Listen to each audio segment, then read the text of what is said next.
Hi, today I want to tell you what happened after I became a widow after my first husband died. He was a friend, he was a guide, he was everything for me. He was a brother, he was a friend, and um, he was kind of a guru. He taught me so much about life. I had been a very sheltered kind of a individual. I lived a very sheltered life, which in India is not very extraordinary. Everybody is very protected, especially girls. Sheltered, protected parents bring them up in a very sheltered way mostly, unless they go to the hostel. So I was very protected and sheltered, and my husband, so I was kind of always scared and apprehensive and thinking whether I'm doing the right thing.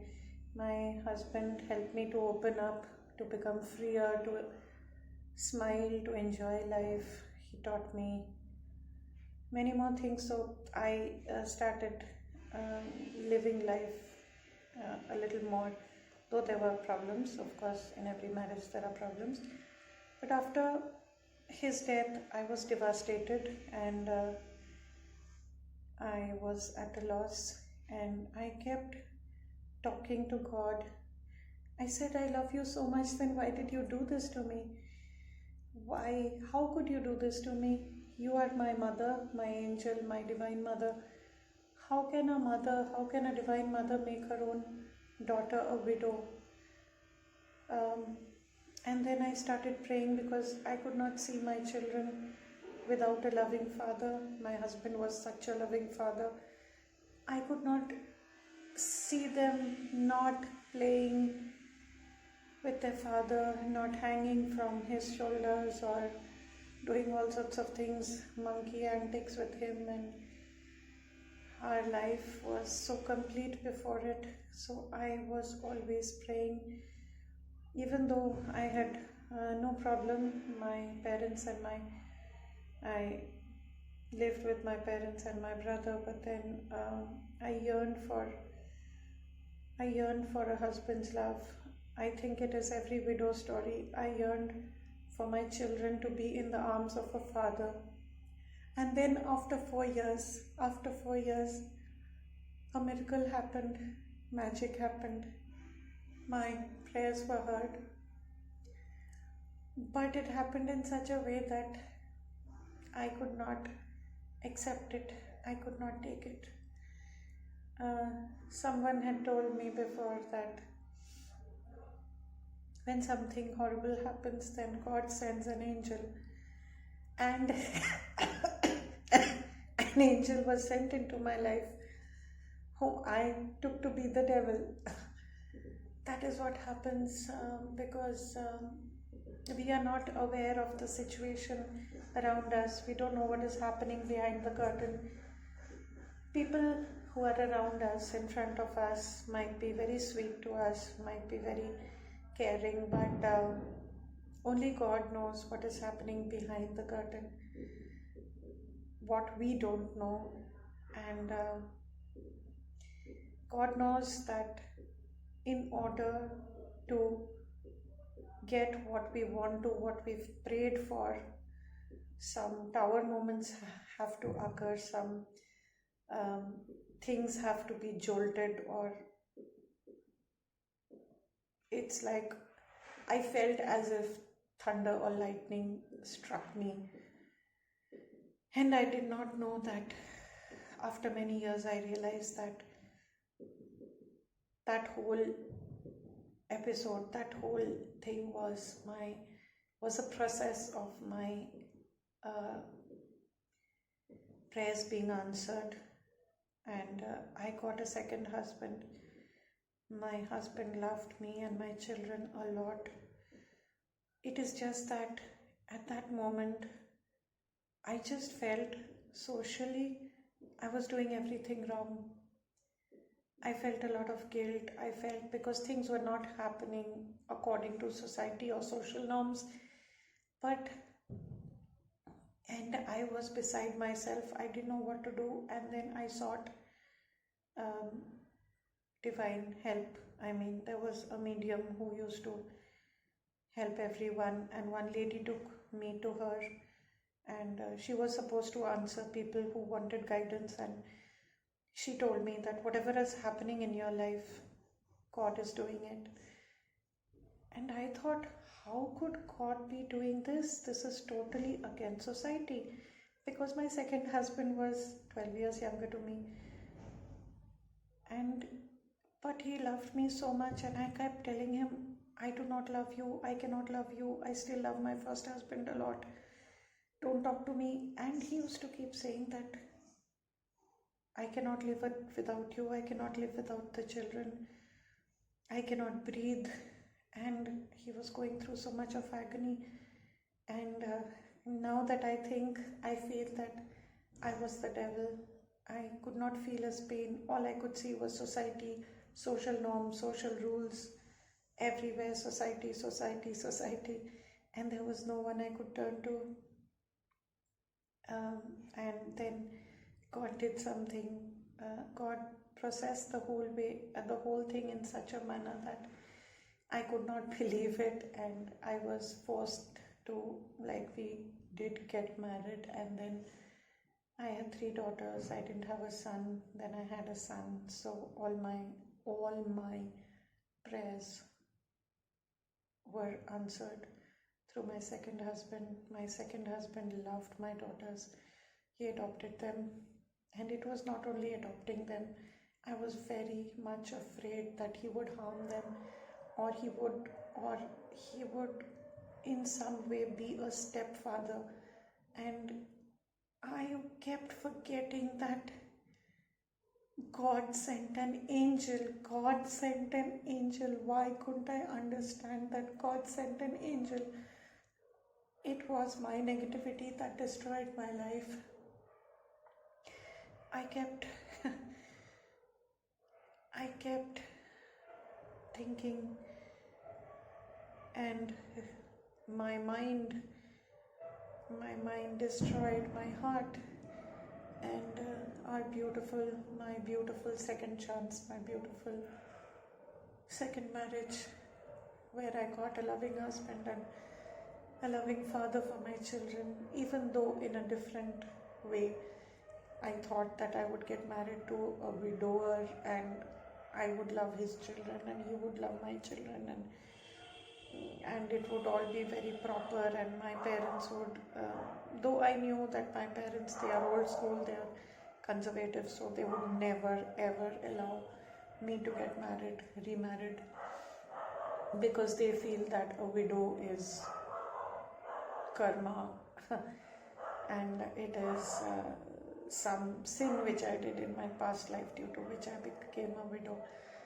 And but I knew I was an angel. I knew I loved everybody, and there was nothing wrong which I did, and I was so close to God. God was so close to me. I couldn't have done a sin in my last birth and be so close to God. And then God started showing me everything. God started revealing everything. And unfortunately, after I became a devil, I was so confused. I worked out of fear, and fear is the wrong thing. So I was so afraid that my husband would, whenever he was angry or whenever he scolded my children, I always thought that I hope my children don't think that a stepfather is behaving in this way. So anyway, but what I want to tell you is that God did answer my prayers, and sometimes it is we who destroy the gifts which are given to us. And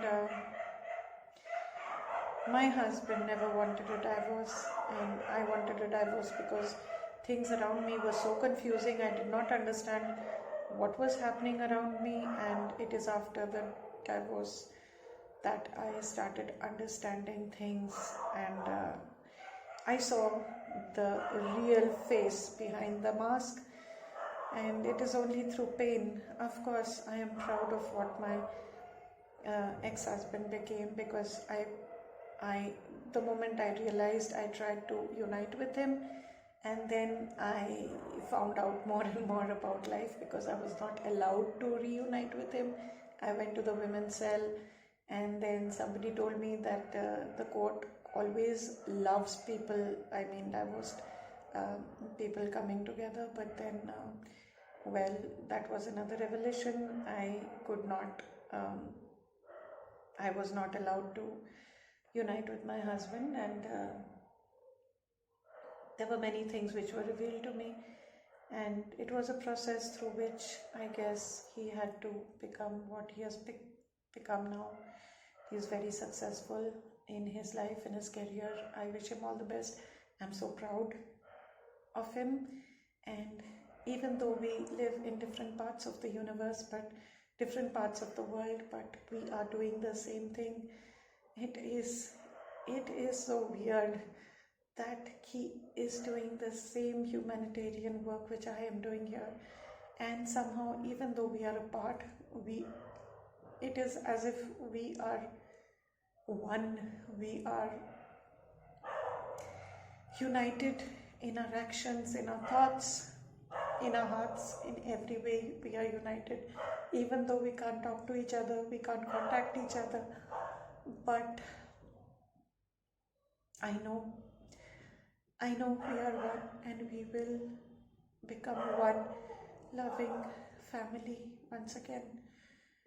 God, it was my mistake. God showed me everything, and God always gives chances, not only a second chance, but God gives unlimited chances, and God shows us unconditional love.